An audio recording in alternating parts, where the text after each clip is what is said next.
Ahora sí, les damos la bienvenida formal a este ciclo de webinars 2024 del Departamento de Ciencias Básicas de la Universidad Nacional de Luján. Mi nombre es Juan Manuel Fernández, formo parte de la Secretaría Académica del Departamento de Ciencias Básicas y junto a Mariela Bornia, profesora de la División Biología del departamento. Vamos a estar moderando este webinar. Este moderar que hoy estamos presentando, el título es El marco conceptual IPBES, su importancia para el análisis de la relación entre naturaleza y sociedad.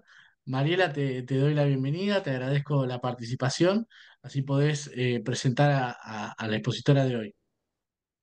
Bueno, muchas gracias Juan. Bienvenidos a todos y a todas. Es un gusto para mí presentar a Viviana, con quien nos conocemos desde hace muchos años.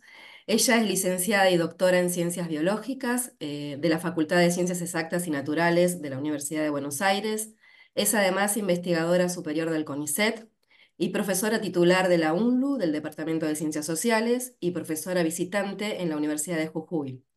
Además, es directora de la organización BICAM, Vicuñas, Caméridos y Ambiente, y es vicepresidenta de la Sociedad Latinoamericana de Etnobiología.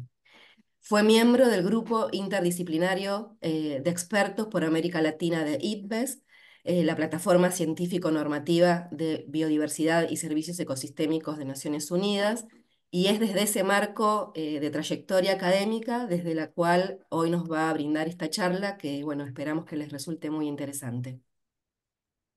Muchas gracias, Mariela, por la presentación. Muchas gracias, Viviana, también por la participación en este ciclo de webinar. Tu participación sin duda prestigia al ciclo. Antes de darle la palabra, queríamos explicar un poco la dinámica del webinar. Viviana va a estar exponiendo hasta cerca de 15-40 horas, en donde en ese momento vamos a compartir un enlace para que puedan solicitar el certificado de asistencia y también vamos a abrir un espacio a preguntas hasta las 16 horas, que es donde vamos a finalizar este espacio web de disertación, de divulgación de conocimiento.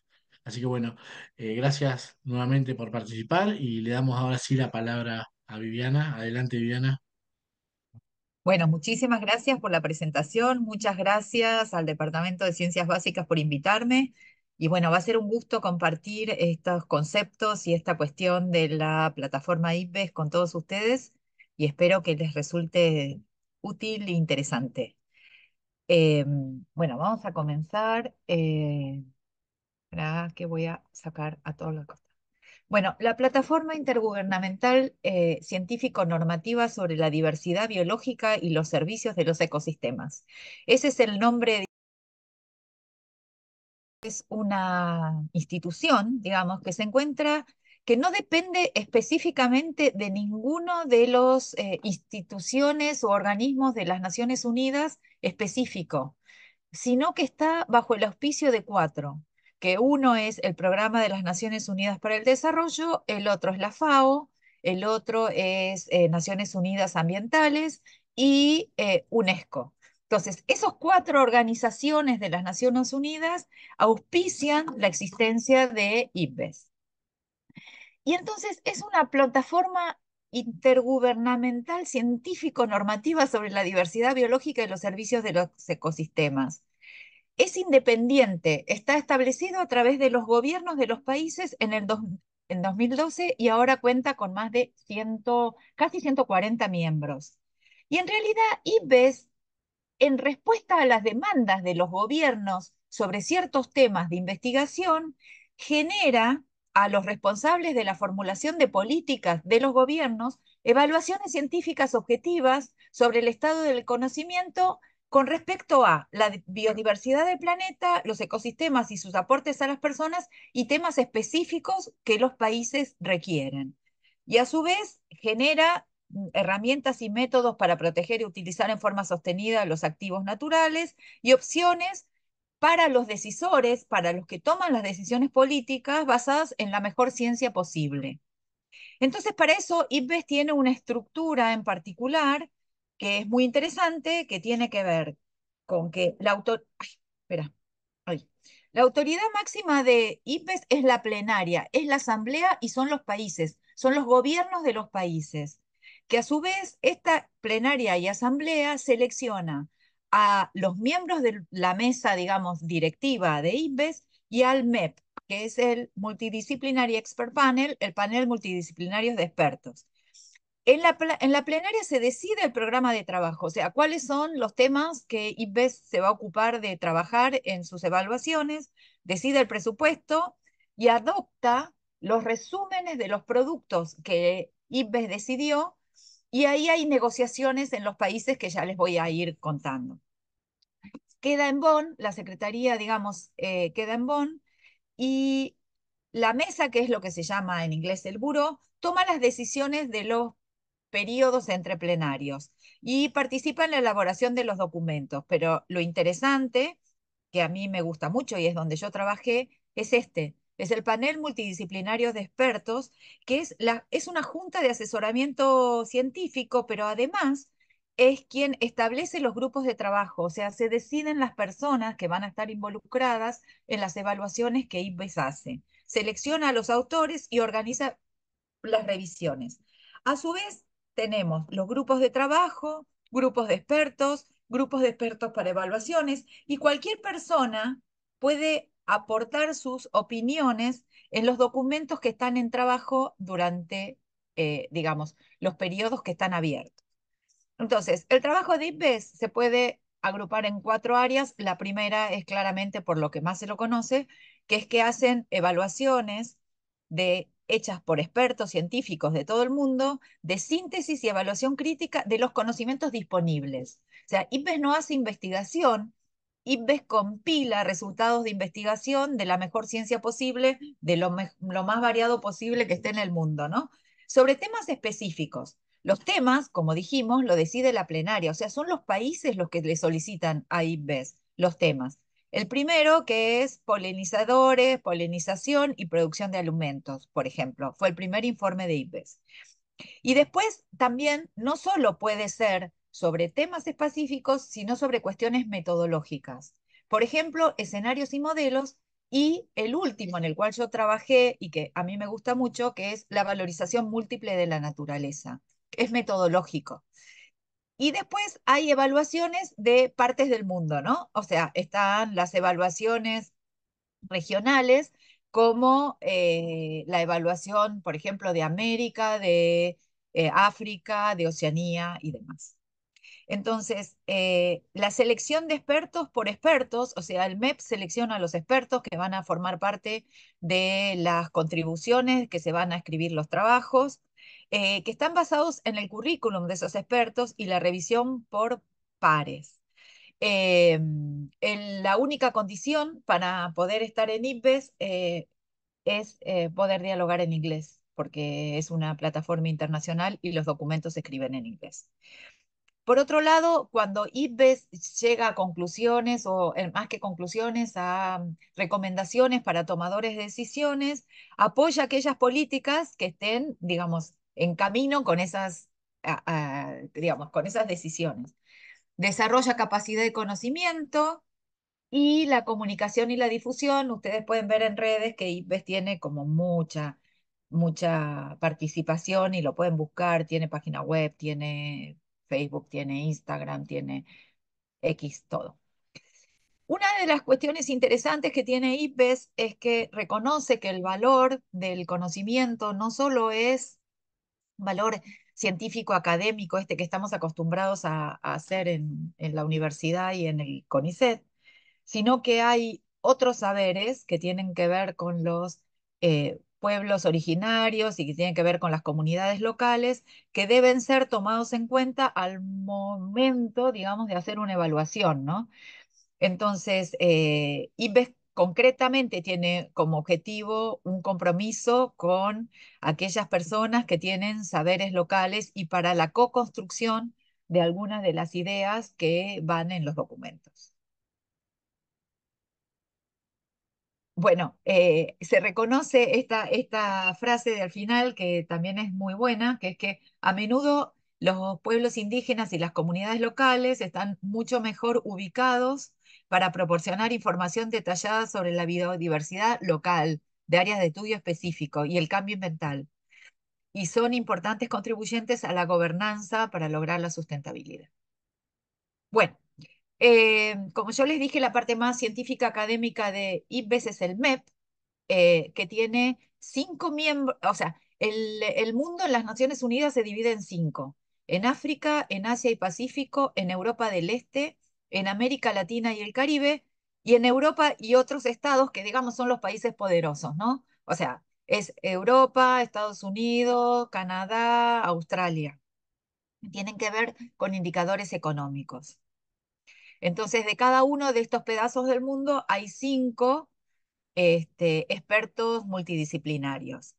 Y lo que, digamos, hacía, bueno, yo hacía, pero el MEP sigue haciendo, porque terminó mi mandato, es asesorar a la plenaria, asesorar en materia de comunicación y materia científica, chequear que los datos científicos que se ponen en los documentos tengan una base de publicaciones sólidas y que sean ciertos y estén bien, y administrar el proceso de revisión por pares, porque cada una X cantidad de tiempo, los trabajos que se vienen haciendo en IPBES se abren a la comunidad científico-académica para que todo el mundo pueda opinar, y entonces la recepción de las opiniones de la gente que lee los documentos tienen que estar de alguna manera respondidos todos. Algunos se desestiman, otros se toman en cuenta, otros cambian párrafos enteros. Entonces, parte de la función del MEP es invitar a todos aquellos científicos y académicos que conocemos a acercarse a INVES para dar su opinión y, sobre todo, primero para decidir si quieren ser parte de los autores de los distintos documentos que INVES genera, pero además, cuando los documentos están en proceso, poder dar una opinión crítica acerca de ellos. Bueno, les cuento, esto es anecdótico, pero digamos, en algún punto quiero hacer autorreferencia para que no parezca que es una institución completamente ajena. En este momento, esa reunión en la que ustedes ven que tenemos México, Senegal, bueno, estoy yo de Argentina, está Brigitte Baptiste de Colombia, México, del País Vasco, de Francia, de Rumania, de Inglaterra y de Irán. Todas estas personas estábamos reunidos. eh, Esta persona se llama Patricia, y Unai Pascal, que capaz que lo conocen, es un economista especialista en la valorización de los capital natural.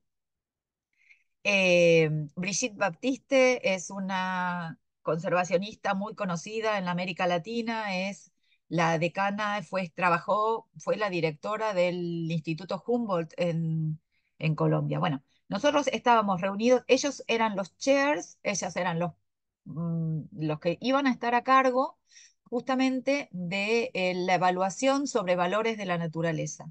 Y nosotros estábamos reunidos, este era el MEP, digamos, estábamos reunidos eligiendo a los autores para poder llevar a cabo y poniéndolos en los distintos capítulos en función de la onda que tuviera cada capítulo y el perfil que tuviera cada investigador. Eso llegan 500 currículums o más que todos leemos detalladamente. Pero lo que, digamos, esta foto de alguna manera muestra la mistura de personas, de cabezas, de forma de pensar, cómo realmente IPBES de alguna manera es una plataforma para la diversidad, pero es diversa adentro, ¿no? Y en realidad todo lo que esto es como una presentación para el marco conceptual de IPBES, y yo tuve la dicha, porque cayó justo en el periodo que yo fui MEP por América Latina, tuve la dicha de trabajar en 2 evaluaciones súper interesantes. Una de ellas fue el Global Assessment, que era la primera evaluación global de biodiversidad, y la otra fue sobre múltiples valores de la naturaleza. El documento del Global Access, todo esto está en la página de IPE, se puede bajar tranquilamente. Y en en los 4 idiomas, digamos, de las Naciones Unidas. Entonces, el Global Assessment examinó muchas cuestiones que tienen que ver con la evaluación global de biodiversidad en general, y tuvo más de 150 expertos internacionales de 50 países.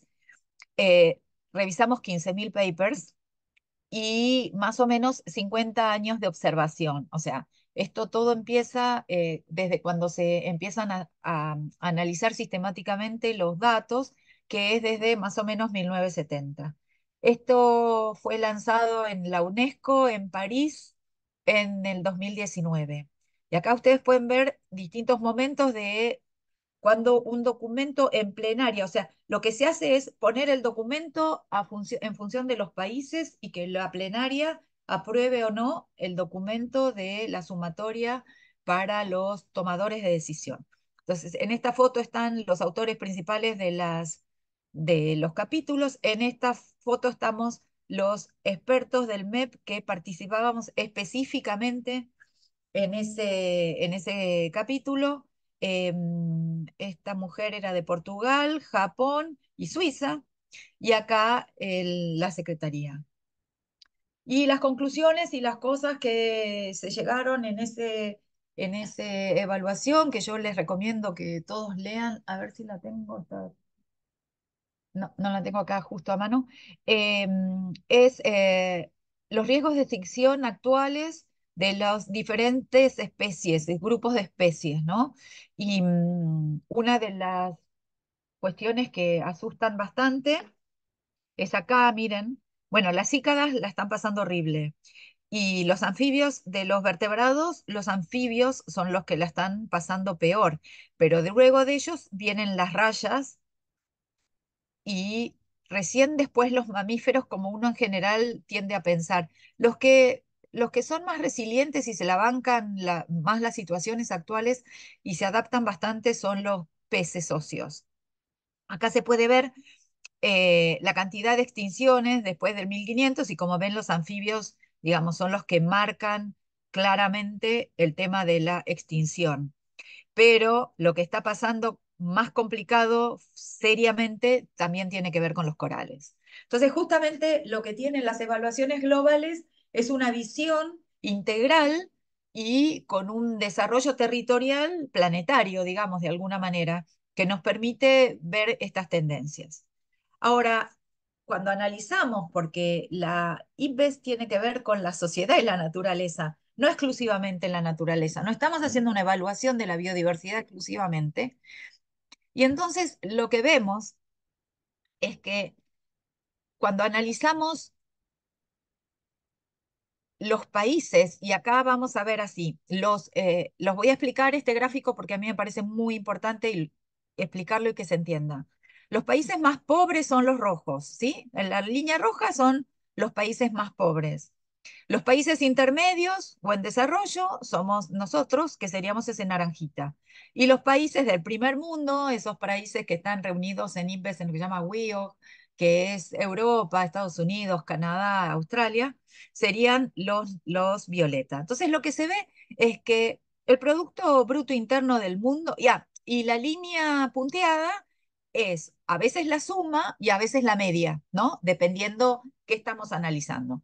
Entonces, lo que se ve es que el Producto Bruto Interno del mundo aumentó un montón, que los países ricos están arriba de los países intermedios que aumentaron su Producto Bruto Interno, que los países pobres siguen siendo pobres a lo largo de los años. Ahora, cuando vemos el consumo material doméstico adentro de los países en función de la biodiversidad, vemos que los países, digamos, desarrollados o del primer mundo consumen un montón, los países pobres consumen poco y nosotros, los países en desarrollo, estamos como en la media. Ahora, cuando vemos la extracción, o sea, este consumo material, ¿sí? ¿De dónde viene? ¿Viene del propio país o viene de otro lado? Cuando vemos la la exportación de biomasa, de biodiversidad, vemos que los países pobres no pueden nada. Los países ricos bajan con los pobres porque en realidad no están usando su propia biodiversidad. Los que estamos metiendo la biodiversidad para este consumo de biodiversidad somos los países intermedios. Miren cómo aumentó. Entonces, la extracción, el extractivismo, digamos, de las contribuciones de la naturaleza y de los que se llamaban antiguamente recursos naturales, está a full en los países intermedios y los consumen principalmente los países del primer mundo. Ahora, cuando vemos quién protege su territorio y cómo se protegen, vemos justamente que los países del primer mundo, los países ricos, son los más conservacionistas de todos hacia adentro de su biodiversidad, sus áreas de biodiversidad. Protegen mucho, consumen mucho, no extraen nada, porque lo que estamos rindiendo ahí desde el extractivismo somos los países medios, ¿sí? Ahora, cuando llega el momento de quién está más sucio y más poluido, vemos que los países pobres la están pasando horrible y es en lo único en lo que están alto, ¿sí? En la contaminación. Y en lo que bajan completamente, los países, digamos, más ricos son los países que están más limpios. Y cuando vemos el uso de fertilizantes, vemos que todo este extractivismo de los países intermedios que usan los países del primer mundo, que conservan su naturaleza y que están limpitos, tiene que ver con el uso de fertilizantes.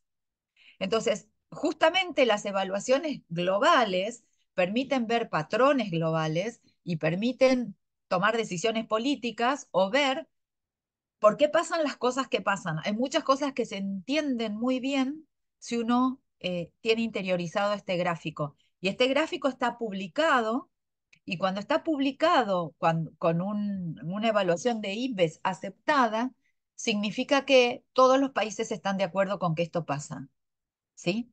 Entonces, no hay ningún país que puede descreer o puede contraargumentar un gráfico que fue aprobado por unanimidad en una plenaria de 140 países. Bien. Bueno, las estadísticas del informe global es que el 75% del ambiente está alterado, que hay reducción de los indicadores globales de la condición de los ecosistemas, que hay un aumento del 100% de la extracción de recursos renovables y no renovables desde 1980, que hay un 15% de aumento del consumo per cápita de materiales, que el 85% de los humedales que había en 1700 se perdieron en el año 2000,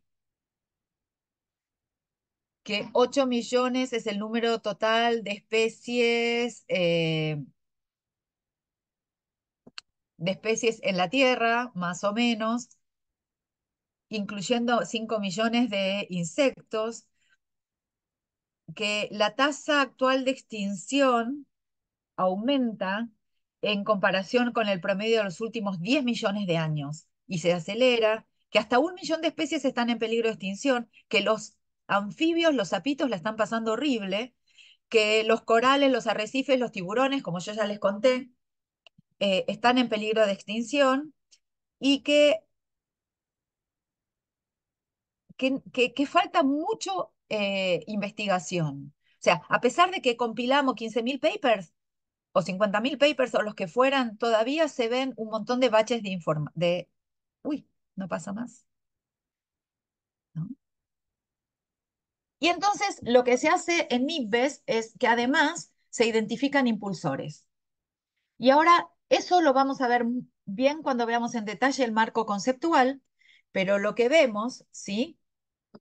Es que los que se llaman impulsores directos son los que tocan la naturaleza. O sea, el impulsor directo está en contacto con la biodiversidad, ¿sí? Entonces vemos que tenemos tres ambientes generales: el ambiente terrestre, el ambiente de agua dulce y el ambiente marino. Los impulsores directos que están complicando la vida de la biodiversidad acá, tenemos cambios en el uso de la tierra, la explotación directa, el cambio climático, la contaminación, las especies exóticas invasoras y otras. Entonces vemos que en los ambientes terrestres y de agua dulce, como que el impulsor principal que daña la biodiversidad tiene que ver con el cambio en el uso de la tierra. Mientras, y esto es muy importante, en el ecosistema marino, acá estoy. En el ecosistema marino, el impulsor principal es la sobrepesca, o sea, es la explotación directa. Entonces, lo que está pasando en tierra firme y lo que está pasando en el mar, como el indicador principal para la pérdida de biodiversidad, es diferente. en el mar se está arrasando con la pesca. Ahora, estos impulsores directos, que son los que tocan la biodiversidad, los que se sumergen en el mundo natural, por supuesto que están asociados y están tironeados, digamos, de alguna manera, por lo que se llaman los impulsores indirectos. Y los impulsores indirectos que son cuestiones más demográficas, socioculturales, económicas, tecnológicas, de institución y gobernanza, y, por supuesto, otros indirectos como los conflictos y las epidemias. Entonces, lo que estamos viendo que los ecosistemas naturales declinan, que aumentan las especies en extinción, que las comunidades ecológicas también declinan, que la biomasa de mamíferos silvestres bajó en un 82% desde 1970, y que todas las comunidades indígenas y las comunidades locales eh, pueden hacer evaluaciones propias y que están mostrando deterioro. Ay, no sé por qué. Ahí está.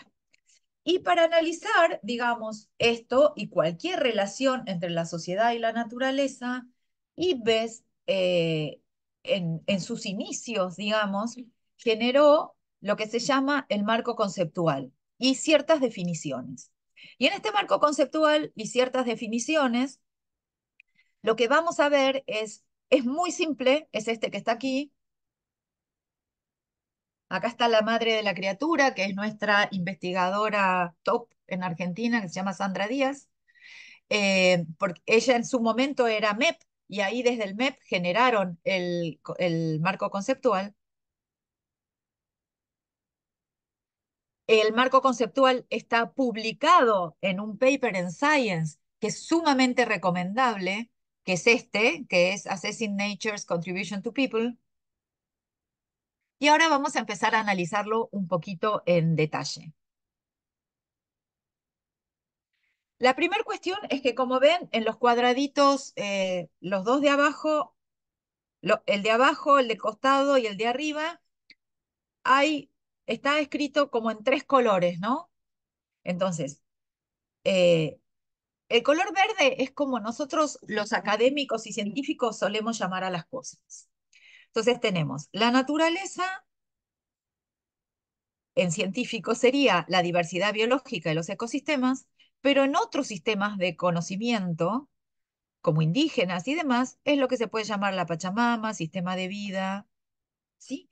Y esto tiene que ver con lo que se llama valores intrínsecos. ¿Qué son los valores intrínsecos? Son aquellos que son inherentes a lo vivo, celebrando la forma de vida y la diversidad. ¿Qué quiere decir esto? Lo que quiere decir es que es bueno que los seres vivos existan, que cada ser vivo que existe con una cualidad que le es propia, y que eso importa mucho. Y justamente esas valorizaciones intrínsecas que valoran la naturaleza es lo que les da, por ejemplo, derechos a los ríos, derechos a las especies, derechos a los seres no humanos. ¿Sí? Entonces, después vamos a las contribuciones de la naturaleza a las personas. En científico antes lo llamábamos bienes y servicios de los ecosistemas. Muchos pueblos originarios lo llaman ofrenda de la naturaleza. Y esta contribución de la naturaleza a las personas es como la evolución del concepto, ¿no? Digamos, como que antes era recurso natural, que era algo que yo venía, extraía, se me convertía en un recurso en sociedad y provenía de la naturaleza. Luego se entendió que ese recurso que se obtenía de la naturaleza no tenía que ver solo con que alguien tuviera ganas de utilizarlo, sino que era consecuencia de un sistema ecosistémico, digamos, de un sistema que estaba funcionando ahí. Entonces pasó a llamar servicios ecosistémicos. Pero en realidad, cuando uno se relaciona con la naturaleza y obtiene un producto, no es solo un servicio que la naturaleza me da a mí, porque además eso es totalmente antropomórfico en el sentido de que los seres humanos demandamos a la naturaleza y la naturaleza nos brinda un servicio. Es como filosóficamente feo. Entonces, en realidad, evoluciona, digamos, bueno, a mí me resulta feo filosóficamente. evoluciona, digamos, ese concepto a las contribuciones de la naturaleza a las personas. Las contribuciones de la naturaleza a las personas incluye a los servicios ecosistémicos, incluye a los viejos recursos naturales, pero además incluye un montón de otras cosas que nos pasan a los seres humanos con la naturaleza. Entonces, como por ejemplo el placer estético, ¿sí? Por ejemplo, cómo nos curamos cuando estamos en ciertos lados, más allá de que la naturaleza nos pueda brindar medicinas, por ejemplo. Y todo esto, digamos, la naturaleza que nos brinda contribuciones a las personas, genera una mejor calidad de vida a las personas, ya sea porque la naturaleza nos alimenta y no nos morimos de hambre, digamos, en una versión así muy, muy básica. Entonces, tenemos el bienestar de los seres humanos, vivir en armonía con la naturaleza, vivir en equilibrio y armonía con la madre tierra. Ahora, para que esto funcione bien, acá hay un montón de interferencias. Interferencias que a veces facilitan e interferencias que a veces complican las cosas. Ay, no sé por qué no. Ahí está. Entonces, la primera cuestión que tiene este marco conceptual interesante es que tiene diversas perspectivas para mirarlo, ¿sí? Entonces tenemos el análisis de las contribuciones de la naturaleza a las personas, puede ser una perspectiva generalizadora, verde, y unas perspectivas específicas del contexto. Cuando se habla de específica del contexto, tiene que ver con la cultura mediando en el uso de los seres de la naturaleza, ¿sí? Entonces, en la perspectiva generalizadora, esto es parecido a la vieja clasificación de los distintos servicios ecosistémicos, ¿no? Entonces tenemos los materiales, los no materiales y las reguladoras, ¿sí? Y eso es de aplicabilidad general, o sea, cualquier investigador científico en un ecosistema puede poder identificar, digamos, las contribuciones de la naturaleza a las personas, 18 de estas divididas en tres grupos. Pero en la perspectiva, digamos, de la mirada de un poblador local mediando a través de la cultura, esas clasificaciones no tienen sentido. De hecho, muchas veces todo se mezcla ahí. Ahí está. Entonces, acá están justamente las perspectivas específicas. Entonces tenemos creación del hábitat y mantenimiento, tenemos las regulatorias, las no materiales y las materiales, ¿sí? Entonces, creación del hábitat y mantenimiento, polinización, dispersión de semillas, regulación de la calidad del aire, regulación del clima, de la acidificación del océano, de la cantidad y del agua dulce, eh, bueno, la regulación de la calidad del agua, de los suelos, de la protección y descontaminación de los suelos, la regularización de los extremos, de los peligros extremos, sobre todo climáticos, la regulación de los organismos detrimentales y los procesos biológicos. Y en el tema material, digamos, que es lo que más uno relaciona con los recursos naturales, tenemos energía, por ejemplo, la leña, comida y alimentos para animales, materiales justamente para construir casas y demás, y animales de trabajo, y todas las cuestiones que tienen que ver con los recursos genéticos. Y en la parte no material tenemos que la naturaleza y la biodiversidad nos genera inspiración y aprendizaje, ¿sí? Experiencias físicas y psicológicas, nos ayudan a sostener identidades, eso es sumamente importante. O sea, ¿quiénes somos? Nosotros acá en Luján somos gente de la llanura pampeana, ¿sí? Y somos distintos a la gente de la montaña, y somos distintos a los que viven en el mar. Y después hay una cuestión en la cual todos sirven, que es el mantenimiento de opciones. O sea, que mientras que exista la biodiversidad, vamos a tener opciones de regular, opciones de contribuciones de la naturaleza a las personas materiales y no materiales. Ahora, cuando ya estuvimos acá, ¿sí? Ya estuvimos definiendo la naturaleza, ya estuvimos acá.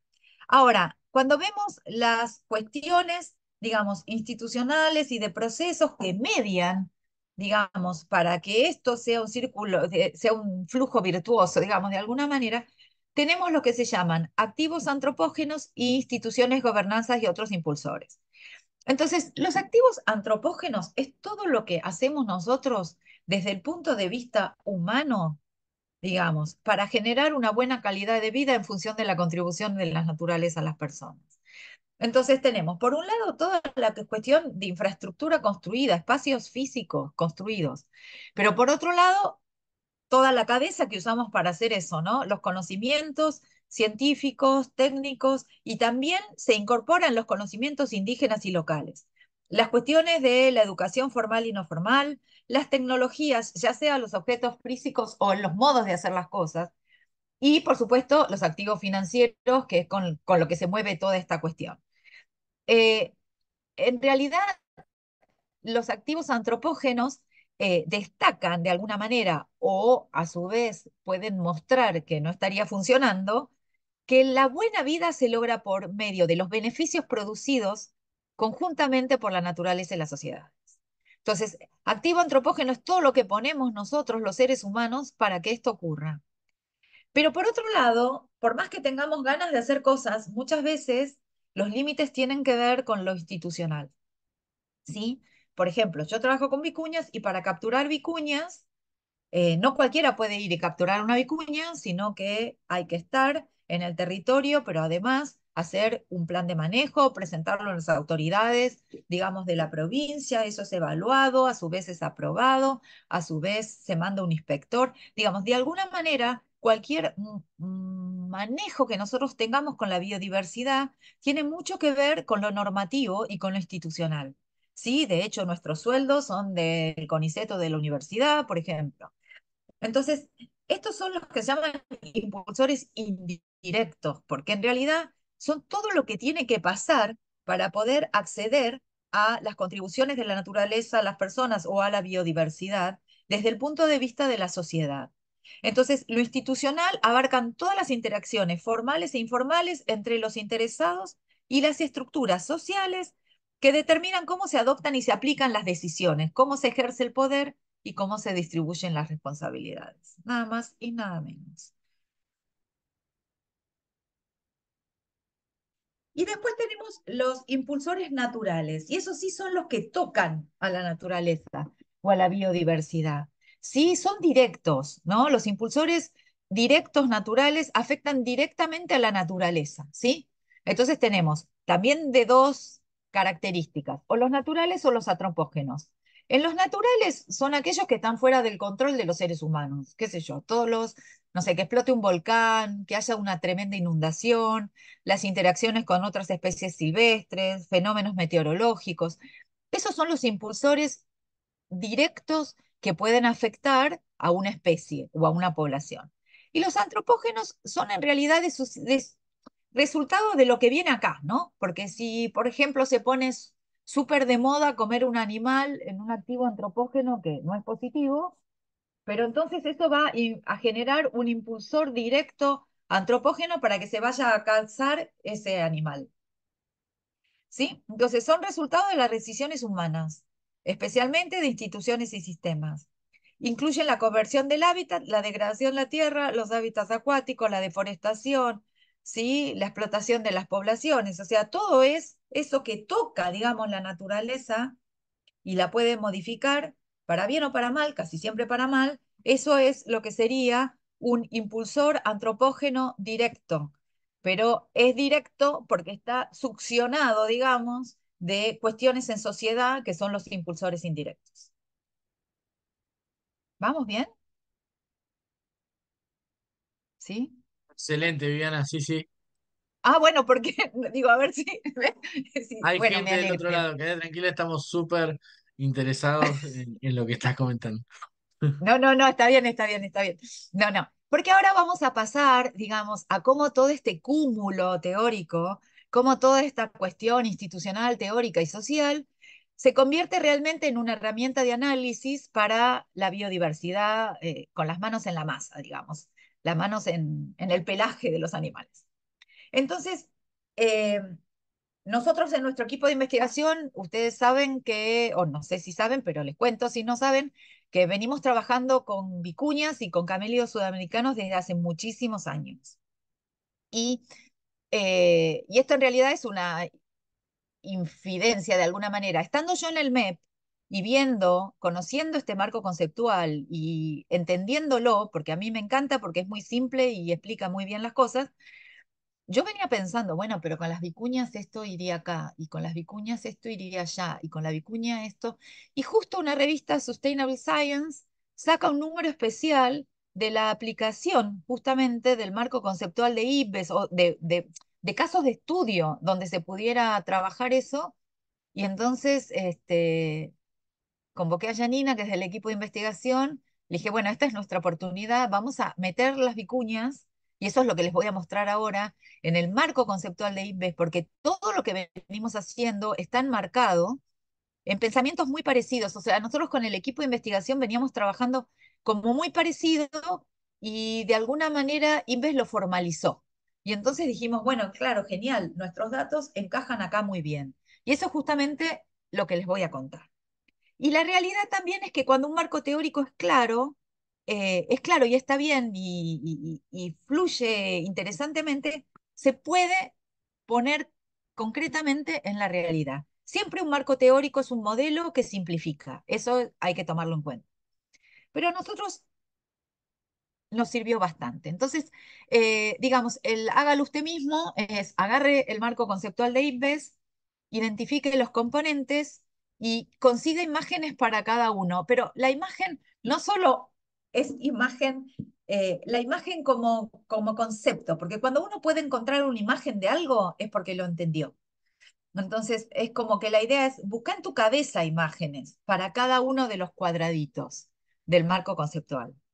Si querés, podés incorporarlas en el marco, que es lo que les voy a mostrar que nosotros hicimos, y después a cada uno de estos cuadraditos del marco conceptual de IPBES, armar tablas identificando la mayor cantidad de actores, procesos e interacciones ahí adentro. Esperen, ahí está. Y esto es lo que nosotros hicimos con las vicuñas. Y se los voy a mostrar varias veces, porque varias veces tengo muchos ejemplos de esto, porque a mí me encanta. Confieso que a mí me encanta entender las relaciones de la sociedad-naturaleza en este marco teórico. Entonces tenemos la naturaleza, que en este caso serían las vicuñas, las contribuciones de la naturaleza a las personas, que tienen que ver con que la vicuña tiene una de las fibras de origen animal más caras del mundo, y acá vemos una chalina en un negocio. Cuando hablamos de buena calidad de vida, en la cosmología, digamos, andina, la Pachamama es la dueña de las vicuñas, y entonces toda aquella cosa que le sirva a la Pacha, le sirve a la gente, le sirve a las vicuñas. Y acá tenemos, en donde hemos trabajado un montón en mi equipo de investigación, los activos antropógenos.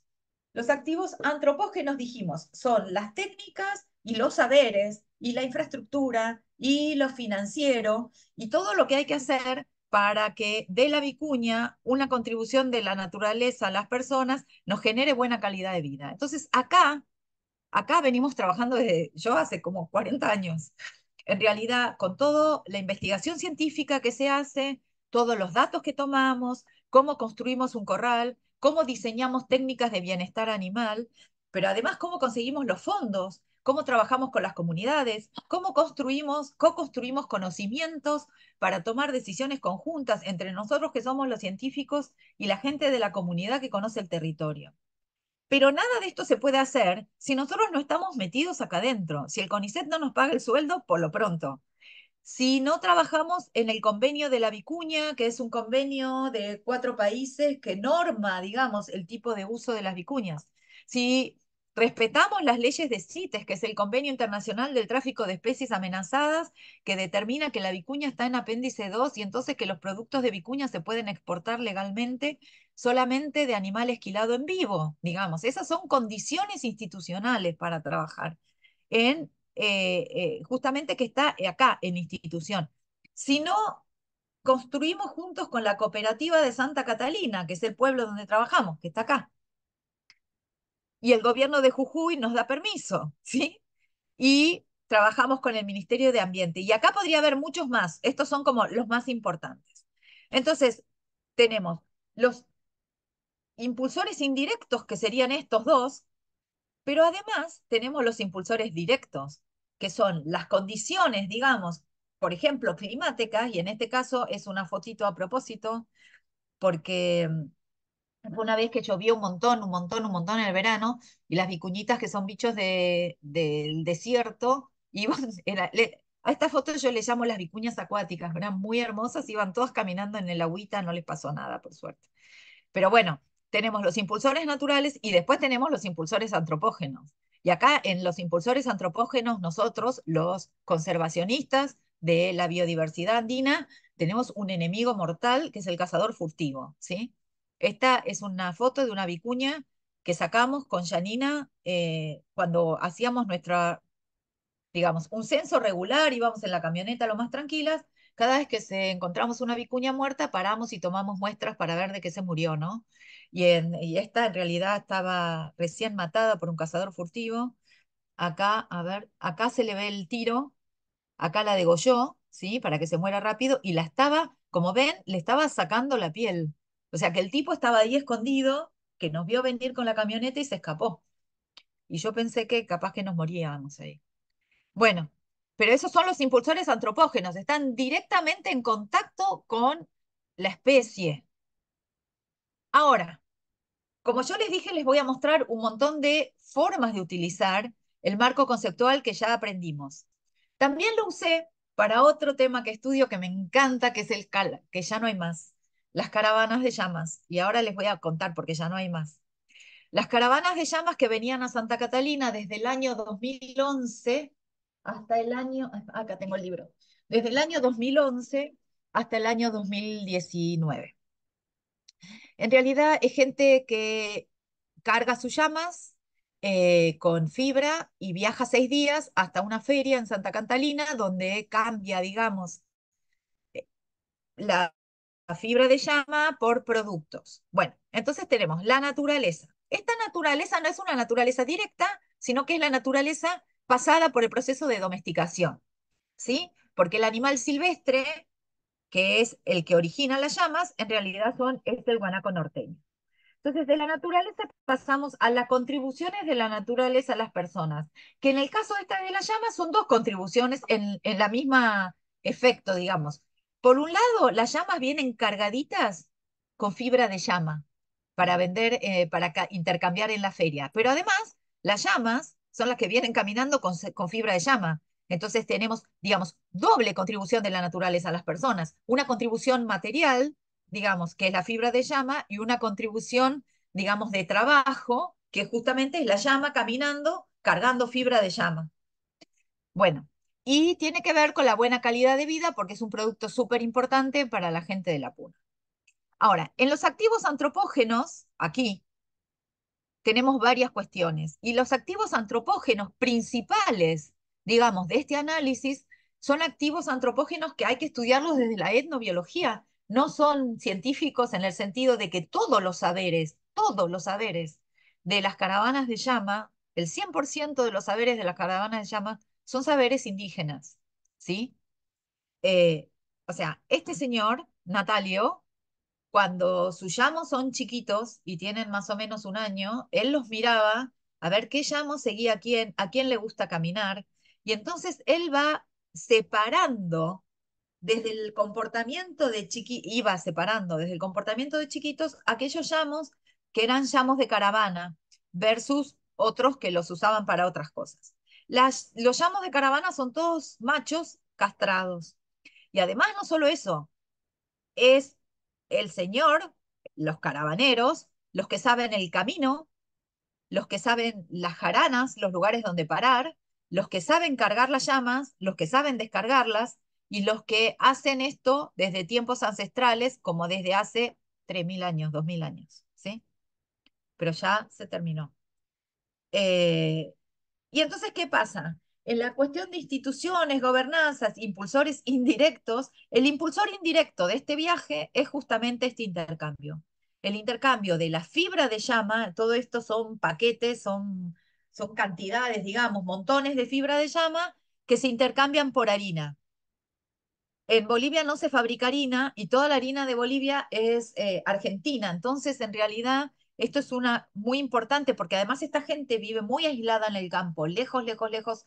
Y entonces hace 2 viajes por año. Un viaje que es a la feria de, hacía, perdón, en pasado, hacía 2 viajes por año. Un viaje que era a la feria de Santa Catalina para cambiar fibra justamente por harina y otros, digamos, alimentos manufacturados, como por ejemplo fideos, azúcar y arroz, esas cuestiones, y que después baja a los valles de Tarija a cambiar sal del Salario Uyuni por maíz y otras cuestiones que más tienen que ver con, digamos, con productos de, más de la selva de las yungas. Ahora, es como si vos pudieras ir al supermercado 2 veces al año exclusivamente. Y justamente esto tiene que ver con lo que se llama la complementariedad de pisos ecológicos, que es cuando uno vive en una montaña, lo que hay arriba de 4.000 metros de altura es fibra, ¿sí? Fibra te llama, y proteínas. Y todo lo demás te falta y lo tenés que cambiar. Entonces, la gente de los 4.000 metros de altura trae eso a una feria y compra todo lo demás.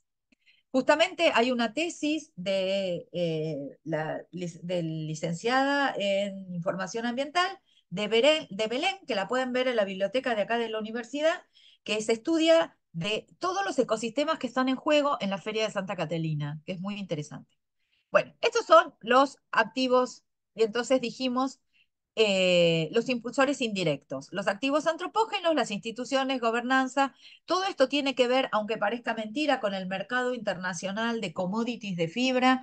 El precio internacional de la fibra sube y baja, el precio internacional del azúcar sube y baja y de la harina sube y baja, y aunque parezca mentira, esas cosas que se dan en las bolsas de otros países interfieren en esta feria local de Santa Catalina. En los impulsores naturales directos tenemos, por supuesto, como siempre, el clima, ¿sí? Y el impulsor natural directo, el clima, y especialmente las tormentas de rayo del verano en la Puna, fueron un impulsor clave porque por culpa de un rayo que mató a Natalio, se terminaron las caravanas de llamas. Y justamente ahí se ve muy bien cómo un impulsor natural terminó con todo el sistema, porque ya venían las caravanas cada vez menos, cada vez poquitas y demás, pero faltó que se muriera este señor por un rayo para que todo el sistema dejara de funcionar. Y por otro lado, tenemos los impulsores antropógenos, que tienen que ver con la sociedad de consumo y que tienen que ver, además, con que ahora hay caminos, hay camionetas 4x4 y las 6 días de caminata de la caravana de llamas se pueden resumir en un día y medio de camioneta sin tener que caminar con las llamas ni tener que acampar este, al aire libre durante 6 días, ¿no? Entonces, esto volviendo a las vicuñas, y lo voy a pasar súper rápido para no aburrir, pero tiene que ver con lo que yo decía de qué hay que hacer. A ver, vamos a ver, acá. Entonces, primero tenemos que identificar los componentes y conseguir imágenes, es lo que les acabo de mostrar, incorporar las mismas en el marco, y después esto, realizar tablas identificando la mayor cantidad posible de actores, procesos e interacciones dentro de cada componente y en la dinámica del marco. Y a eso vamos ahora. Entonces, tenemos la naturaleza son las vicuñas y la contribución de la naturaleza a las personas, en este caso, es la fibra de la vicuña. Entonces, acá puede venir una definición de que la fibra de la vicuña es una de las fibras más finas del mundo, que tiene entre 12 y 14 micrones de diámetro, que cuesta $500 el kilo, que se le sacan 200 gramos a cada vicuñita en la captura. Y entonces, que además estuvo siempre muy valorada desde la época prehispánica. Es no solo un componente, digamos, una contribución de la naturaleza a las personas, sino que es parte del patrimonio biocultural andino, ¿no? Entonces, ahora, ¿cuáles son los componentes indirectos, digamos, de los activos antropógenos, ¿sí? Entonces, lo que vemos es que para trabajar con las vicuñas necesitamos hacer investigación científica, ¿sí? tenemos que determinar técnicas de bienestar animal para capturar a los animales, tenemos que escuchar y co-construir con la gente indígena y la comunidad local, tenemos que construir una infraestructura de captura para poder capturar las vicuñas, conseguir fondos, obviamente, ¿sí? Y que tenemos que hacer un montón de capacitaciones en términos formales y, no y informales, ¿sí? Y que además en los activos antropógenos, alguien nos tiene que comprar esa fibra, o sea que hay un hay un mercado internacional, ¿sí? Que ese mercado internacional a su vez está alimentado por las industrias de la moda de alto nivel, porque esto es muy lujoso, y que tiene que ver con europeos, con diseñadores y diseños y casas como Loro Piana, que queda en Milán, que son diseñadores europeos. Entonces, ¿por qué es muy importante esto? Porque estos son los que finalmente traccionan del sistema para ver si el sistema puede funcionar o no. Entonces, tenemos además las leyes, las autoridades regionales, las organizaciones indígenas y de comunidades locales, las compañías de exportación, las leyes de las aduanas. O sea, tenemos un montón de cosas que están jugando ahí que también pueden modificar, ¿sí? Uno de los problemas más serios que tiene la vicuña es que el mercado es un oligopsonio. ¿Qué quiere decir? Que muy poquitos compradores, uno o dos, que enseguida se ponen de acuerdo y que son europeos, eh, son los que determinan principalmente el precio y que hay mucha inequidad entre el precio que se paga, digamos, de la materia prima y el precio que valen las prendas puestas en Milán, $20.000, $30.000. Y bueno, los impulsores naturales tenemos, dijimos, el clima, también las enfermedades, por ejemplo, la sarna es un impulsor natural, la presencia de predadores, o sea, si tenemos los pumas que se nos comen las vicuñas, no las podemos capturar, y también un impulsor natural, en realidad no es natural, es antropogénico, porque la gente lo pone ahí, pero es directo, es la presencia de ganado, ¿sí? Entonces, entre los impulsores directos antropogénicos tenemos la presencia de ganado, la presencia de cazadores furtivos, y lo que hace a la calidad de vida es una cuestión muy subjetiva y que tiene que ver con la calidad de vida de la comunidad local, ¿sí? Porque la señora que tiene $20.000 y se compra un tapado de vicuña, aumenta su calidad de vida cuando se lo pone, porque es divino, ¿sí? Pero acá estamos hablando de la calidad de vida del lugar de donde proviene la biodiversidad que genera todo este circuito.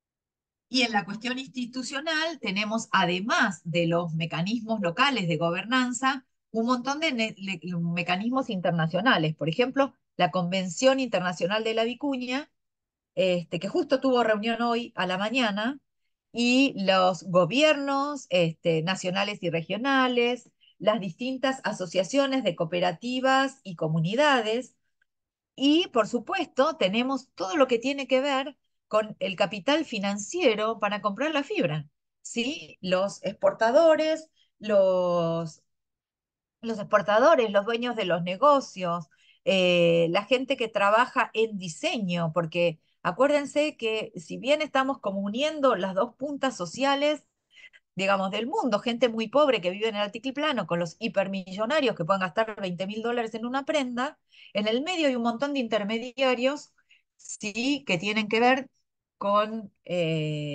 digamos, tienen que ver con los distintos pasos para que esta materia prima llegue a Europa. Y eso en IPBES también tiene un concepto muy interesante que además, bueno, daría para dar una charla completa de eso que se llama teleacoplamiento o telecoupling, que es justamente cuando una decisión tomada en un lugar del mundo y en una clase social, digamos, afecta fuertemente a otros lugares muy lejanos de donde se tomó la decisión, ¿sí? Entonces, digamos, una señora que está en Milán y que es millonaria y que se compra un suéter de $20.000 porque es de Vicuña y eso da estatus, de alguna manera está como si fuera un hilito invisible relacionada con una señora puneña, ¿sí? Que ayudó en la captura o que vive al lado de las vicuñas. Entonces, eso se llama teleacoplamiento y es muy interesante para analizar y es uno de los problemas justamente que se vio en el gráfico que les presenté, el gráfico de los países, ¿no? Bueno, entonces tenemos las instituciones y en los factores antropógenos directos, o sea, que tocan a los animales, también tenemos mucho que ver nosotros, o sea, nosotros los investigadores somos personas directas, antropógenas, que tocamos los animales. Entonces tenemos a los investigadores, los técnicos, pero también puede haber gente improvisada que haga las cosas mal. Por otro lado, tenemos los conservacionistas, tenemos algunos pobladores locales que las quieren y las toleran a las vicuñas entre sus llamas, y tenemos otros pobladores locales que les tiran los perros porque no quieren que coman en sus campos, ¿sí? Entonces, no es una cuestión solo de identificar actores, sino de identificar intenciones en los actores. Porque un mismo actor, digamos, poblador local, puede funcionar a favor o en contra de la sustentabilidad. Bueno, y entonces, como ya les dije, en la parte, digamos, local de la comunidad, tenemos cooperativas, tenemos gente que nos ayuda o que gente que construye el corral de captura, gente que hace la esquila, investigadores, la escuela local, que cumple un rol fundamental, y tenemos la gente que hace negocios con los prendas de calidad, la gente que tiene negocios donde se vende, y los diseñadores europeos que ven en la vicuña eh, una materia prima sublime para hacer cosas gourmet hermosas. Bueno, pero además de analizar las cuestiones en términos específicos, digamos, porque acá estamos trabajando con la vicuña, con la llama, con las caravanas de llama, también se puede hacer un análisis en términos socioambientales o económicos, o socioecosistémicos, ¿no? Como un sistema de paisaje. Entonces, también tenemos publicado en el equipo de investigación un trabajo que es muy lindo, que fue consecuencia de un picto en la Universidad de Jujuy, coordinado por Janina Arzamendia, que tiene que ver con el análisis de las contribuciones de la naturaleza a las personas en el altiplano tomando una escala socioecosistémica, no una escala de sistema pastoril, no una escala de especies. Entonces, vemos, y además, no solo eso, sino que como nosotros hace 30 años que estudiamos ahí, podemos dar las tendencias de estas contribuciones de la naturaleza a las personas. Entonces, las podemos analizar de a una, ¿sí? Entonces, vemos que por ejemplo, en la creación del hábitat y el mantenimiento, la población de vicuña está en aumento, pero la población de suris, ¿sí? Que es el ñandú andino, está declinando en las de regulación. En términos de polinización, encontramos que hay polinizadores, pero que lo que más poliniza ahí es el viento y no tenemos datos. Así que cuando no tenemos datos, queda así. No, digamos, no trabajamos mucho polinizadores nosotros en insectos chiquitos. Eh, entonces, en la regulación del clima y de la calidad, bueno, sabemos la función de los pastizales para eso, no lo tenemos medido aún. En relación al agua dulce y digamos, sabemos que los glaciares de Roca y Las Vegas están declinando, ¿sí? Y en la formación y protección de suelos y sedimentos, lo que vemos es que hay muchos quirquinchos, tojos y esos animales que en realidad están declinando. Entonces, en la regulación de extremos eventos, lo que vemos es que la vegetación, la cobertura de la vegetación se va perdiendo y entonces declina. Y la regulación de los procesos, de las pestes y de las enfermedades, vemos que los predadores están disminuyendo y los parásitos están aumentando un montón. O sea, acá tenemos menos puma y acá tenemos mucha sarna, ¿sí? Eso se puede traducir. Justamente por eso es lindo este marco teórico, porque enseguida uno lo puede como encajar de alguna manera en los datos verdaderos, reales del trabajo de campo. Entonces, en materiales, por supuesto que en comida tenemos el charqui de la llama, la carne de la oveja, los huevos y las plumas de los uris, que acá es un problema muy serio, porque esto es lo que está, esto para abajo es lo que está generando esto acá, la pérdida de la población, ¿sí? Las llamas están aumentando y la carne está aumentando. eh, También aumenta la quinoa porque se puso re de moda comer quinoa, ¿sí? Y los vegetales silvestres están disminuyendo. Entonces, en la cuestión de materiales tenemos todo el tema que tiene que ver con la fibra, ¿sí? Que, digamos, la fibra de vicuña de llama sirve para hacer prendas y eso está aumentando y tiene valor.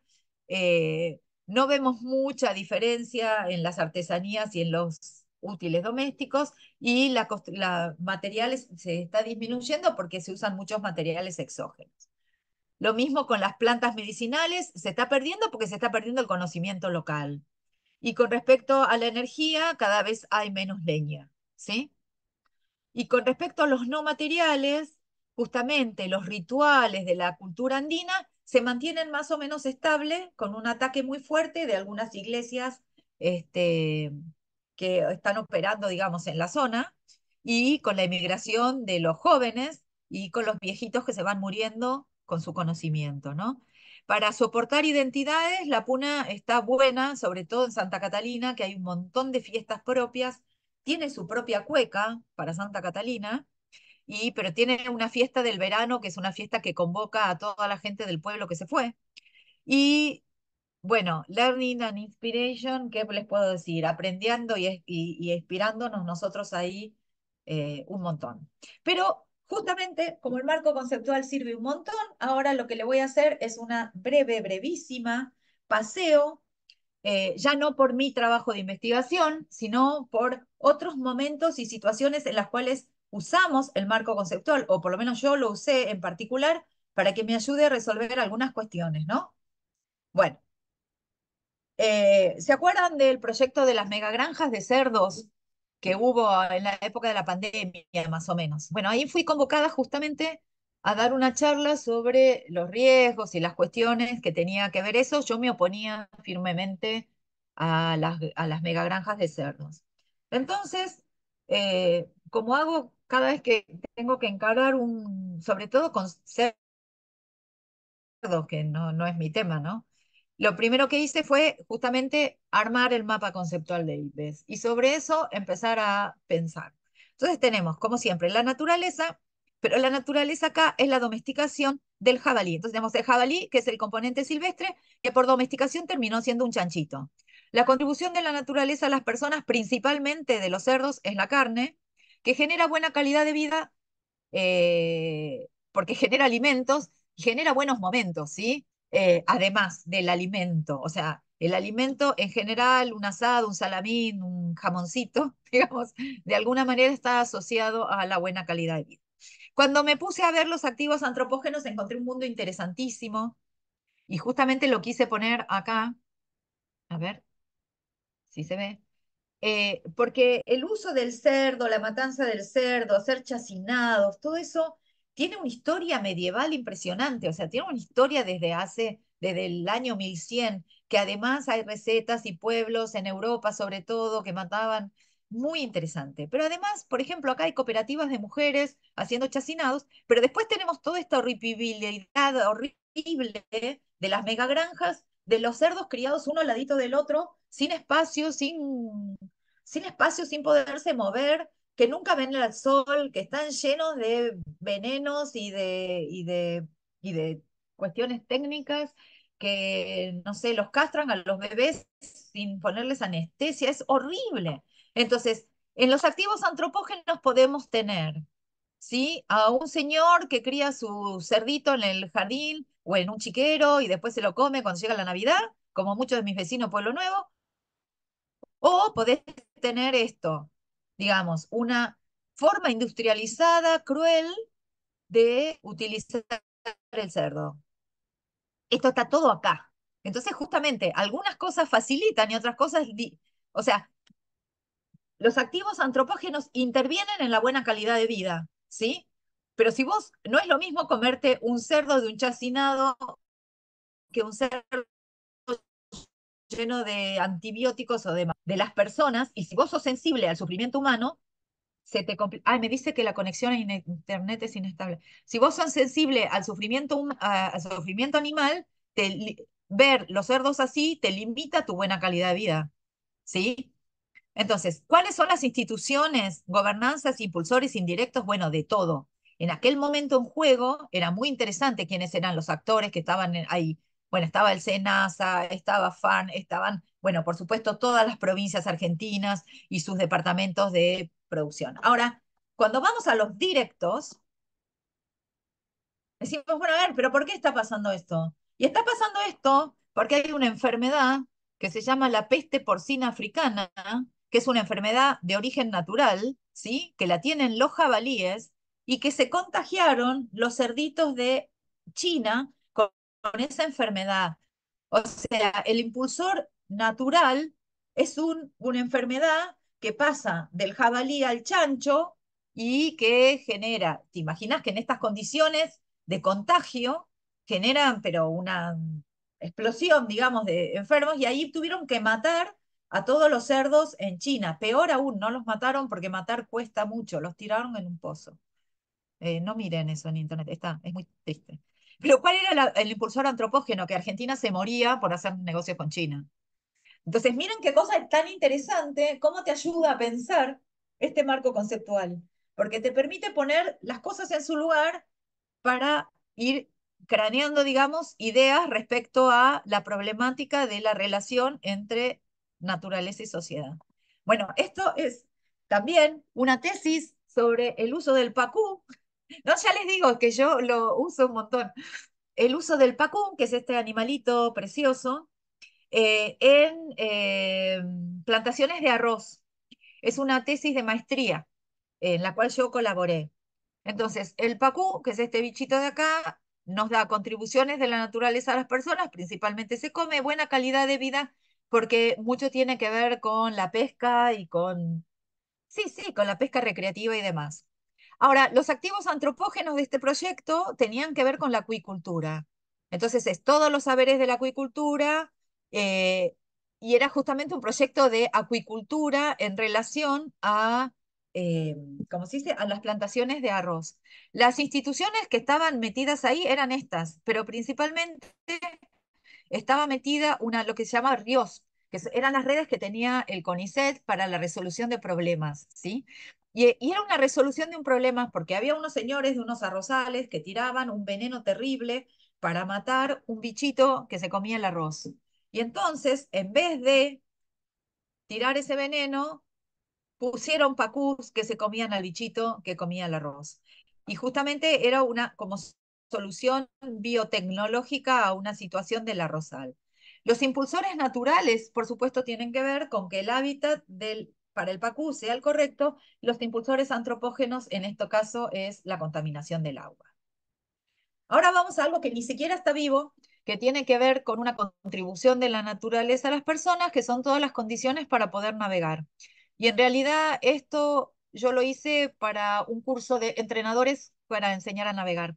Y de nuevo tenemos lo mismo, miren, la naturaleza nos está brindando, ni siquiera biodiversidad acá.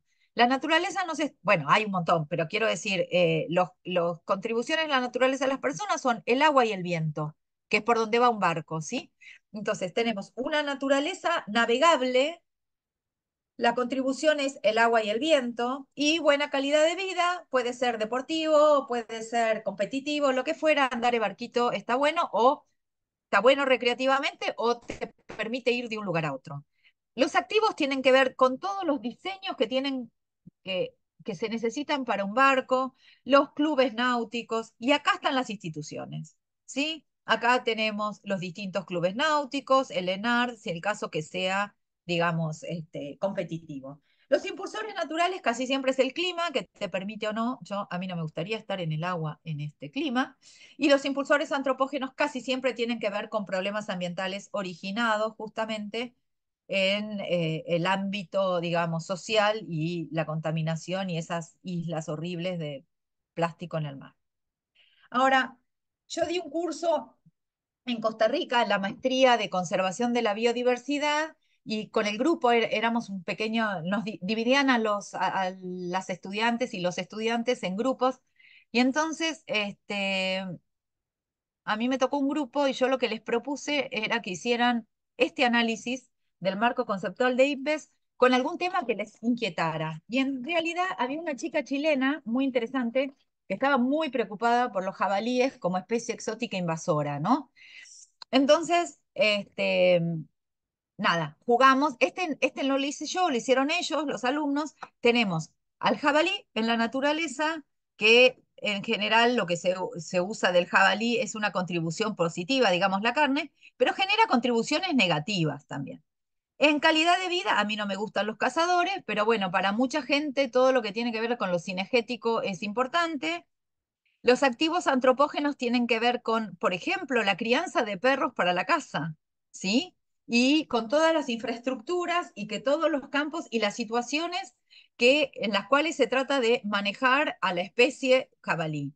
Los impulsores indirectos institucionales hay un montón. Tenemos parques nacionales, tenemos investigadores del CONICET, tenemos el CONAF, porque algunas de las chicas eran de Chile, la FIA, estos son todos instituciones de Chile, esto es de Perú. ¿Sí? Eran las distintas instituciones que estaban en juego con esto. En impulsores directos apareció una cosa súper interesante que yo no tenía idea, que era la hibridización del jabalí con el cerdo común, como uno de los impulsores naturales indirectos. Y por otro lado, los antropogénicos tenemos, por un lado, gente que les da de comer y, digamos, les da de comer porque quiere jabalí para cazar, y por otro lado, los desastres que hacen los jabalíes cuando osan el piso, el suelo. Bueno, y nada, esto es parte de mis tareas como MEP de IPES y les quería agradecer haberme escuchado. No sé qué hora es y cómo estamos. Ah, tenemos un montón de tiempo, fui rapidísimo. Bueno, muchísimas gracias. Ahora dejo de compartir pantalla, ¿les parece? ¿Hay alguien ahí? Sí, acá No, estamos, Vivi. Ah, qué susto. Dejo de compartir pantalla, me pegó un susto. Listo, estamos. perfecto, Viviana, muchísimas gracias por la exposición, súper clara.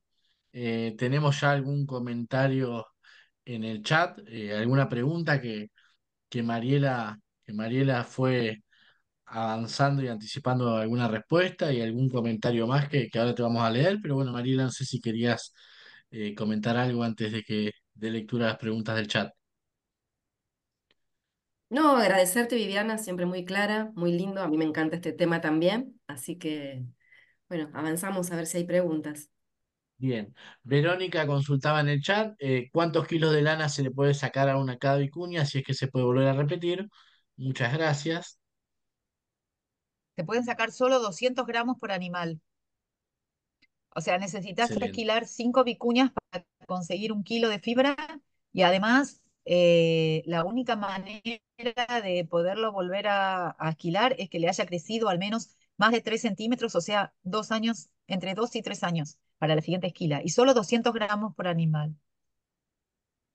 Era mi próxima pregunta, es decir, ¿cada cuánto lo podemos esquilar?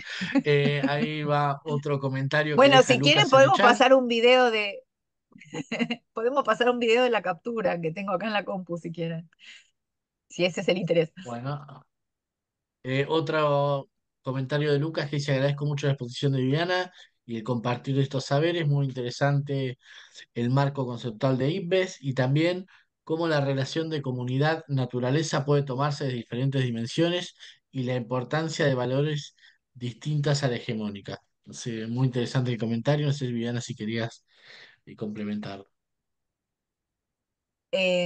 Bueno, en realidad lo que pasa es que justamente en la evaluación de IPES de la valorización múltiple se llega a una conclusión muy clara y es que los problemas ambientales generales se debe a una valorización monística o única, digamos, de la naturaleza, en el sentido de que el valor material, o sea, el valor que se puede traducir en dinero, es el único valor que se toma en cuenta.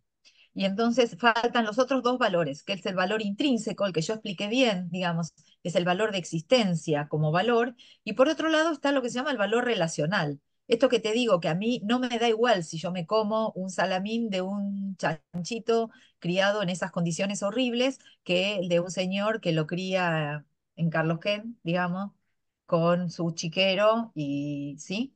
Entonces, que no es lo mismo lo relacional de ciertos modos de tratar la naturaleza y de valorizarla. Entonces, uno de los problemas principales es que cuando todo se transforma en el análisis de la materialidad de la naturaleza en relación a las demandas humanas, demandas que, como se vio en los datos de IPBES, aumentan, pero vorazmente. Entonces, en algún punto, lo dice David Attenborough, y que nadie puede, digamos,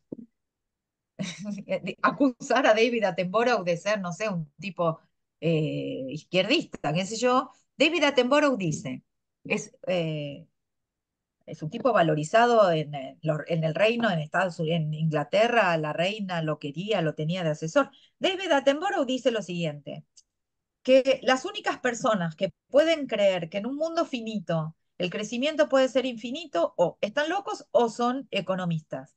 Y digamos, eso es, o sea, en NIPES se ve muy bien, porque en NIPES, cuando llega el momento, digamos, de las negociaciones, que eso es lo más interesante, cuando llega el momento de las negociaciones de los países con las frases, que se pasan las frases, digamos, una a una, y los países cuestionan las frases, es muy interesante porque en realidad los países no solo cuestionan esa frase desde su background político, o sea, desde donde ellos están parados en la geopolítica del planeta.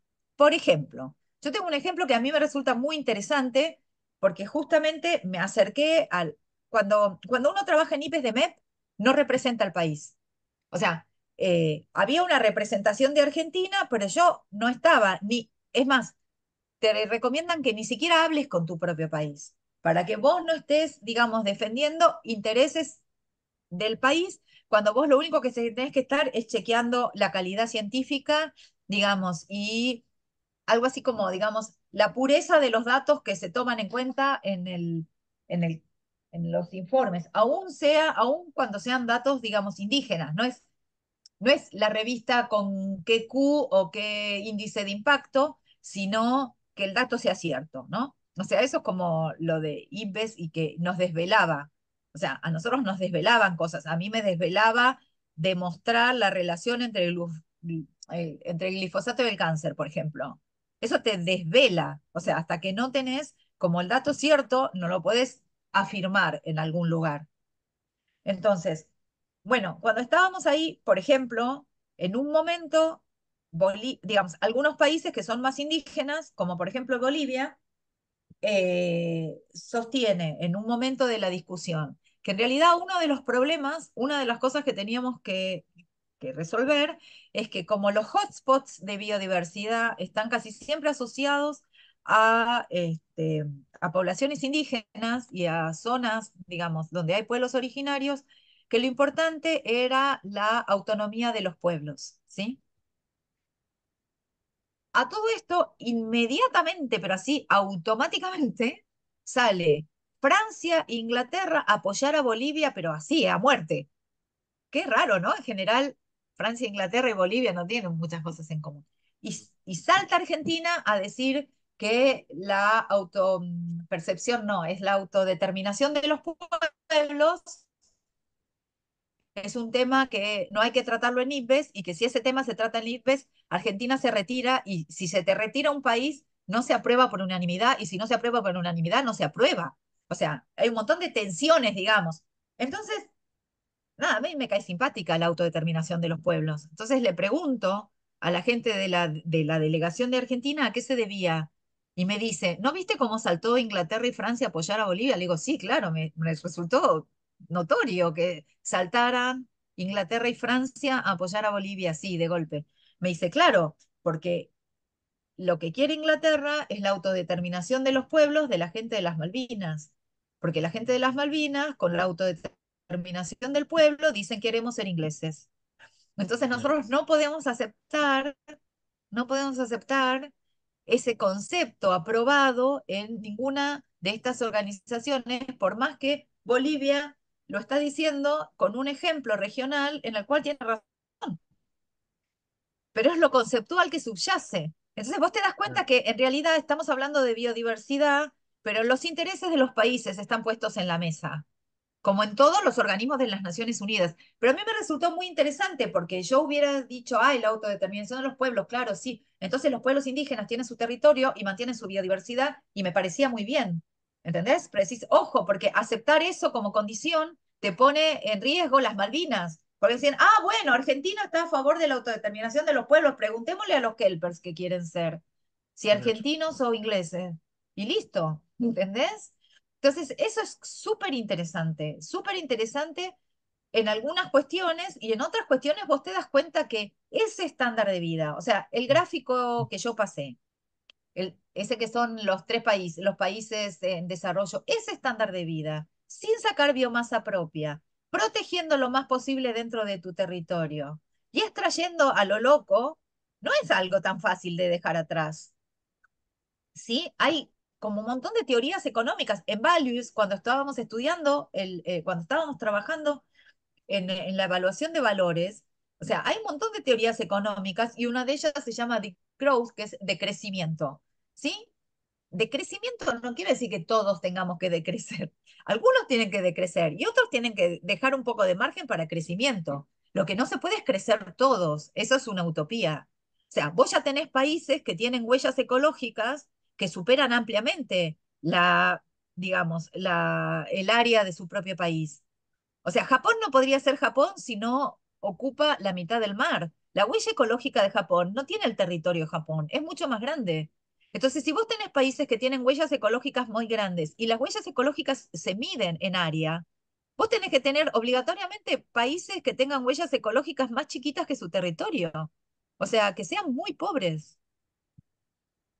Bueno, esa Y clase de análisis, sí, te sirve un montón. O sea, trabajar en una cuestión global. O sea, son cosas que no pensás desde tu pedacito de mundo, que para poder pensarlas tenés que tener muchos pedacitos de mundo juntos. Mientras te escuchaba, se me ocurría, bueno, preguntarte, por qué estas evaluaciones que hace IPBES o que hizo, estos informes de distintos temas, no son vinculantes, no es que están No, obligados a darles bola, pero ¿conoces algún caso, sabes, que haya tenido como impacto los informes que ha hecho IPBES en alguna toma de decisión puntual o concreta, sí, en algo? sí, sí. Bueno, no solo no son vinculantes, sino que en INVES no podés decir lo que hay que hacer. O sea, son Mm. sugerencias para decisores, ¿no? O sea, vos ponés todos los datos, llegás a una conclusión, esa conclusión te genera, digamos, un corolario, entonces habría que, o sería bueno que dejaras de pescar un poco, ¿sí? Por ejemplo. Y entonces, eh, en realidad, vos los escribís, pero tienen que ser sugerentes, pero no podés imponer, ¿entendés? Eso es una de las cosas que se controla en el lenguaje, digamos, en cuando redactás las cuestiones. Y lo que sí sirve es que muchos de ellos, a ver si tengo acá, no, mira, los tenía todos preparados porque este webinar iba a ser en mi casa, pero se rompió el internet y me vine corriendo a la universidad, no los traje. Eh, ahora me fijo. Bueno, ahora después me fijo si tengo alguno acá. Por ejemplo, el de polinizadores sirvió un montón. Sirvió un montón porque además una de las cosas que hizo el de polinizadores es decir, cuántos millones de dólares se pierden si se pierden los polinizadores.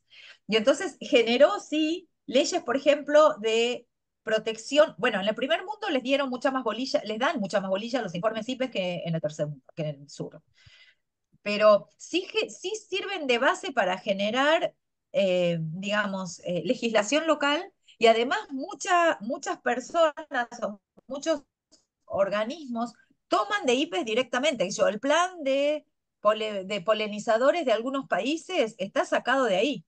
O sea, En vez de escribirlo, agarran el Summary for Policymakers de Pollinization y lo ponen. Para eso está IPBES, en realidad. IPBES te dice, tomá, o sea, citame, pero las decisiones, digamos, que nosotros estamos tomando, si están basadas en evidencia y si están basadas en la mejor ciencia posible, bueno, ¿qué más querés? Porque además, por otro lado, lo que te pasa con IPBES es que vos generosamente pones eso a disposición. Vos pensás que todos los investigadores, todos, y los MEP, todos trabajamos gratis. Hay una cosa, digamos, generosa de alguna manera en estos documentos eh, que están para que la gente haga las cosas bien y sobre todo para que la gente y los decisores no digan no tenía la información. Ah, me mandé una macana porque nadie me dijo que esto era mejor ir por acá que por allá. O sea, IPES les planta en sus narices lo que habría que hacer si en serio querés, digamos, querés trabajar para sostener la biodiversidad y si querés basarte en la evidencia científica y en la evidencia de saberes locales más sólida. Entonces, si vos querés hacer eso, los documentos están escritos en las 4 idiomas de las Naciones Unidas. Entrás a la página de IPES y vas a ver, se llaman SPM, Summary for Policymakers, y están en español. Vos podés agarrar y decir a cualquier funcionario, mire, este es el pedacito, usted no sabe qué hacer, haga esto. O sea, para eso está. Ahora, lo que es interesante es que en general, una de las cosas en las cuales IPBES es, a mi punto de vista, demasiado cuidadoso, es en el tema de identificar el poder, ¿sí? O sea, nosotros tenemos 140 países y cada país es independiente. En ese sentido es muy democrático, porque vale lo mismo el voto de Estados Unidos que el voto de Burkina Faso, ¿entendés? En la asamblea. Pero la realidad es que hay poderes que subyacen, el poder económico extractivista, ¿sí? Nosotros identificamos en INVES, por ejemplo, que es lo que se llama eh, ay, subsidios perversos, ¿sí? O sea, subsidios perversos, que los propios estados generan subsidios a emprendimientos que son dañinos para la biodiversidad y para la sustentabilidad. Eso se llaman subsidios perversos. Entonces, una de las cosas que dice IPES es que hay que terminar con los subsidios perversos. ¿Y qué le dice BlackRock al presidente al cual está apoyando en la campaña? Me los pones más fuertes y me quitas los impuestos. ¿Entendés? O sea, justamente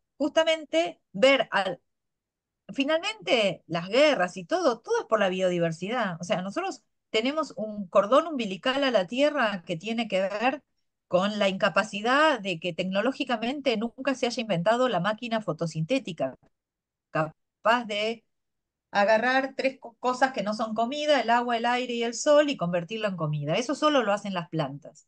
Mientras solo lo sigan haciendo las plantas, nosotros estamos atados al suelo, a la vida y a la planta directa o al animalito que se comió la planta. Eso es un cordón umbilical en la cual el territorio tiene un altísimo valor, sumado a lo que tiene que ver con la energía, ¿no? Calentarse, hacer funcionar máquinas y lo demás, todo eso está interrelacionado. Mientras eso sea tan necesario, digamos, de alguna manera, las guerras siempre son por los recursos.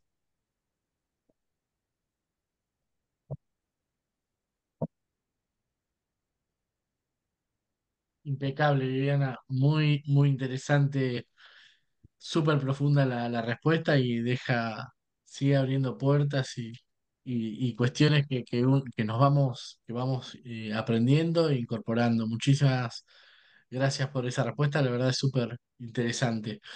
Evidentemente no hay más preguntas en el chat.